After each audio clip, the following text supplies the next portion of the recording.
आप देख लीजिएगा जुलाई अगस्त सितंबर ये तकरीबन आप समझ लीजिए करीब 75 दिन है, बाकी 75-70 दिन, 70 डेज मैक्सिमम। आप देखना इन 70 डेज में बांग्लादेश माफ कीजिएगा आपके बलूचिस्तान में क्या तांडव होता है, आप देख लेना। और एक और चीज मैं आपको बता दूं कि जो खैबर पख्तूनख्वा की फोर्सेस हैं, जिसमें खास तौर से आपके तहरीक तालिबान पाकिस्तान है, इनका तालमेल बलोच लिबरेशन आर्मी के साथ ये आपको दिख जाएगा। आप सितंबर एंड तक देखिए क्या होता है आपके सामने। आज मैंने बोल दिया आपकी शो पे, देख लेना। पाकिस्तानी सेना पर बलूच आर्मी का एक बड़ा अटैक, ये भी देखिए। बीएलए के धमाके में मारा गया पाकिस्तानी मेजर। वाहन को निशाना बनाकर प्लांट की गई थी आईडी। क्वेटा में बीएलए ने असीम मुनीर के ऑफिसर को मारा। आए दिन ये खबरें आ रही हैं कैप्टन श्याम।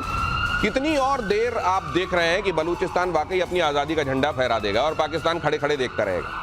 देखिए, पाकिस्तानी जो आर्मी है वो बहुत भय के हिसाब से जी रही है बलूचिस्तान में। लगातार उनको देखिए कई अटैक हो जाता है, कभी उनकी ट्रेन को वो कब्जे में ले लेते हैं, कभी उनके आर्मी वाले को कैप्चर कर लेते हैं। आप ये देख रहे हैं एक मेजर को मारना। ये घटनाएं ये दिखाती हैं कि बलूचिस्तान के जो उनकी जो बीएलए है वो काफी सशक्त है और उसको लोकल सपोर्ट पूरा मिल रहा है एक तरह से, और डिप्लोमेटिक सपोर्ट भी। और ये रोज की घटनाएं इनको अंतर्राष्ट्रीय रूप से स्थापित कर रही हैं, अपनी भविष्य के लिए, अपनी अस्तित्व के लिए इनको स्थापित भी कर रही हैं। और ये अपने आप को चाहते हैं कि अपने आप को उस न्यूज में रखें। अगर ये न्यूज में रहेंगे, क्योंकि बहुत साल से उनको दबाया गया है और वो सारी जो घबराहट उनके अंदर थी वो निकल के आ रही है। तो ये जो ऑफेंसिव पोस्चरिंग है ये वो लगातार मेंटेन रख रहे हैं। और पाकिस्तान तो दुम दबाए आर्मी उनके वहां से भाग रही है क्योंकि लोकल सपोर्ट नहीं है। इसलिए आज न कल ये टूटना ही है। चाइना चाहे कितना भी कर ले, वहां पे आके वो एक एक्सटर्नल फोर्स के रूप में रहेगा। बीएलए अपना कामयाबी लेकिन मेजर गौरव आर्य, मेरे को एक बात समझ में नहीं आ रही है। इन्होंने ऑपरेशन बाम चलाया था अभी बलूचिस्तान में बलोच विद्रोहियों ने, और अभी ये आप देख रहे हैं ऑपरेशन तो उन्होंने समाप्त किया लेकिन कार्रवाई जारी है। ये मुझको याद दिला रहा है कि किसी एक बच्चे को रोज मार पड़ा करती थी और उसको स्कूल में जब इसी तरह की मार पड़ी तो कहा गया ये सजा मिली है तुमको। तो उसने घर में आके बताया वो जो आप करते हैं मेरे गाल पे रोज, वो असल में स्कूल में उसको सजा नाम से पुकारते हैं। ये यहाँ ऑपरेशन बाम जो है ये समाप्त होने के बाद भी मुझको लगता है इंटेंसिटी तो वही ऑपरेशन वाली है। नहीं, ऑपरेशन बाम जो किया था उन्होंने एक खास मकसद के लिए किया था और उन्होंने बोला कि ये पॉलिटिकल मकसद था ये करने का। दो it was a military strike on military targets, but उन्होंने बोला कि इसके ऑब्जेक्टिव पॉलिटिकल थे। ऑपरेशन बाम खत्म करने के बाद वो तो देखिए, ये जो बलोच फ्रीडम फाइटर्स हैं इनका तो चल रहा है मामला, आज से नहीं कई दशकों से, दिहाइयों से इनका चल रहा है, आगे भी चलेगा। और अब इनको ना, मैं आपको बताता हूँ क्या है, इनको उम्मीद मिल गई है बहुत बड़ी। सबसे बड़ी जो उम्मीद मिली है बलोचों को, ये मिली है पॉलिटिकल लीडरशिप की, डॉक्टर महारंग बलोच की सूरत में, कि now we have political leadership. Doctor Mahrang Baloch violence की बात नहीं करती हैं, she talks about peace. However, they have now got a leader that they look up to। तो अब ये रुकेगा नहीं ये मामला। अब आप देखिएगा, और मैं बात कर रहा हूं जुलाई के महीने की, अगस्त की और सितंबर की। आप देख लीजिएगा जुलाई अगस्त सितंबर ये तकरीबन आप समझ लीजिए करीब 75 दिन है, बाकी 75-70 दिन, 70 डेज मैक्सिमम। आप देखना इन 70 डेज में बांग्लादेश माफ कीजिएगा आपके बलूचिस्तान में क्या तांडव होता है, आप देख लेना। और एक और चीज मैं आपको बता दूं कि जो खैबर पख्तूनख्वा की फोर्सेस हैं, जिसमें खास तौर से आपके तहरीक तालिबान पाकिस्तान है, इनका तालमेल बलोच लिबरेशन आर्मी के साथ ये आपको दिख जाएगा। आप सितंबर एंड तक देखिए क्या होता है आपके सामने। आज मैंने बोल दिया आपकी शो पे, देख लेना। ये बहुत बड़ा प्रेडिक्शन एक तरीके से समझ लीजिए। ये डॉट्स कनेक्ट करने के बाद एक्सपर्ट्स यहां जो बोलते हैं वो आपको होता हुआ दिखाई दे रहा है। अगले 75 दिन बलूचिस्तान के लिए बड़े डिफाइनिंग होंगे, पाकिस्तान के लिए बड़े निर्णायक होंगे। और आसमान में बड़ी हिंदुस्तान की ताकत। भारत पहुंचे 3 अपाचे गार्डियन हेलीकॉप्टर। साल के आखिर तक 3 और अपाचे आएंगे। जोधपुर मिलिट्री स्टेशन पर इनकी तैनाती शुरू। अपाचे किन मायनों में खास है? पहले से ही भारत के पास अपाचे हेलीकॉप्टर्स हैं। एयरफोर्स के कई महत्वपूर्ण ऑपरेशंस में वो हिस्सा भी ले चुके हैं। लेकिन ये और क्यों चाहिए और इससे क्या बदलेगा? मार्शल श्रीवास्तव, इनको हम लोग टैंक बस्टर्स बोलते हैं। अच्छा, टैंक बस्टर्स मतलब टैंक के लिए बहुत ही घातक साबित होते हैं। इनमें हेलफायर मिसाइल्स भी हैं, इनमें स्टिंगर भी लग सकती है, 30 mm गन्स भी हैं, रॉकेट्स भी है, सब फायर कर सकते हैं। और ये अटैक हेलीकॉप्टर है तो ये इस काम में आएगा कि जो और बहुत हाई ऑल्टीट्यूड पर जा सकता है, 21,000 फीट तक जा सकता है। इसका मतलब कहीं भी आप माउंटेनियस एरिया में या कहीं अटैक करना चाहते हैं, हेलीकॉप्टर्स उस एक गैप को फिलअप करता है। और वो गैप बहुत ज़रूरी है to support our tank formations और इन्फेंट्री डिविजन्स। कैप्टन श्याम तो उड़ाते रहे हैं अटैक हेलीकॉप्टर्स। काश के वो दिन जब आप उड़ाते रहे हो अटैक हेलीकॉप्टर्स, अगर अपाचे भी आपके हाथ में होता, ऐसा लगता है क्या आपको? Apache land based attack helicopter है और all weather dark night operations कर सकता है। और इसके पास जो इलेक्ट्रॉनिक्स कैपेबिलिटी है वो भी इसको बहुत माकूल बनाती है। और अटैक हेलीकॉप्टर की मैरीटाइम क्षेत्र में बात करें तो हमारे पास सी किंग 42 ब्रावो, जिसके पास टॉर्पीडो, डेप्थ चार्जेस और air to surface Sea Eagle missile जो 150 किलोमीटर तक मार कर सकती थी। 1991 से भारत में 89 में पहला इंडिजिनस पायलट हुई सिक्किम का, और आज हम MH-60 ब्रावो उड़ा रहे हैं जो कि ऑलमोस्ट एक अटैक हेलीकॉप्टर है मैरीटाइम सिनेरियो में। वो सब चीज आप जो फेडक की बात करते हो, आप कंप्यूटर की बात करते हो, इंजन की बात करते हो, डबल कंट्रोल, फ्यूल कॉक, ये सारी चीजें ये इसमें भी होती हैं, और ये सब कुछ कंप्यूटराइज होता है अटैक हेलीकॉप्टर्स में, और इसको हम हमारे भारतीय नौसेना और वायुसेना के लोग पूरी तरह से दक्ष हैं इस मामले में चलाने में। दिनेश एक बात और ऐड कर दे, इसमें DRDO का EW स्वीट लगा हुआ है, अच्छा। इलेक्ट्रॉनिक वॉरफेयर स्वीट लगा हुआ है अपाचे में। ये बहुत बड़ी बात है, इस मामले में इंडिजिनस है, क्योंकि जो आया था उसमें EW स्वीट नहीं था।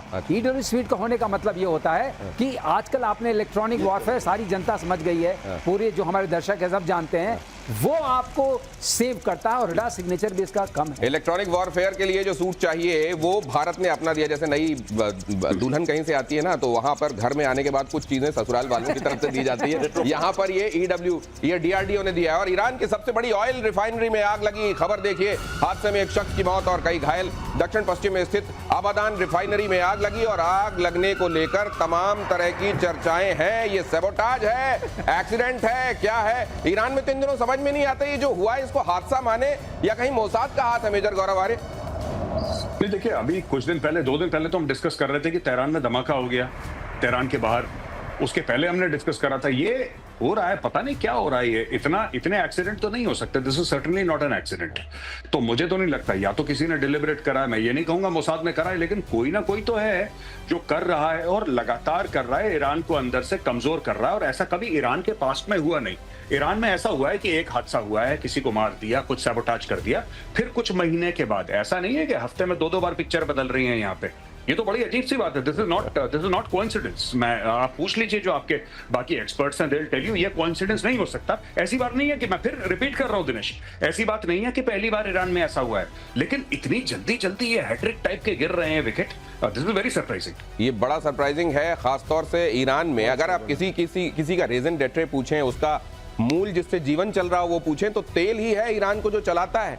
तेल के बेसिस पर ही अगर पैसे ना हो तो तेल के बदले वो हथियार ले लेता है या दूसरी चीजें ले लेता है। ऐसे में तेल वाली जगहों पर हमला, मतलब ये कुछ तो मसला गंभीर है। पीके श्रीवास्तव सर, बिल्कुल गंभीर है। पिछले 7 दिन में 5 जगह हुआ है। ये अपने आप में कितनी, मतलब इस जो कॉन्सिडेंस कहते हैं ना, we never believe in coincidences, this too much of coincidence. जो आप कह रहे हैं, या तो मोसाद के ऊपर जो लग रहा है कि मोसाद का कोवर्ट ऑपरेशन है, या फिर वहां की जो डिससैटिस्फाइड पॉपुलेशन है उसका भी हाथ हो सकता है। मुझे वो गाना याद आ रहा है सर, जिंदगी इत्तेफाक है। कल भी इत्तेफाक थी, आज भी इत्तेफाक है। और अगली खबर देख लीजिए, नेतन्याहू पर अमेरिका का बहुत बड़ा अटैक। पागलों की तरह हमला कर रहे हैं नेतन्याहू। सीरिया पर हमले को लेकर भड़का अमेरिका। व्हाइट हाउस के एक अधिकारी ने कहा, हर जगह बमबारी करते रहते हैं नेतन्याहू। ये एक ही है मेजर गौरव आर्य, मुझको लगता है, जिनको समझने में ट्रंप को भी दिमाग लगाना पड़ता है। हाँ बिल्कुल, उन्होंने जब ये कमेंट मैंने पढ़ा, आई वाज वेरी सरप्राइज्ड कि अमेरिका को क्या हो गया।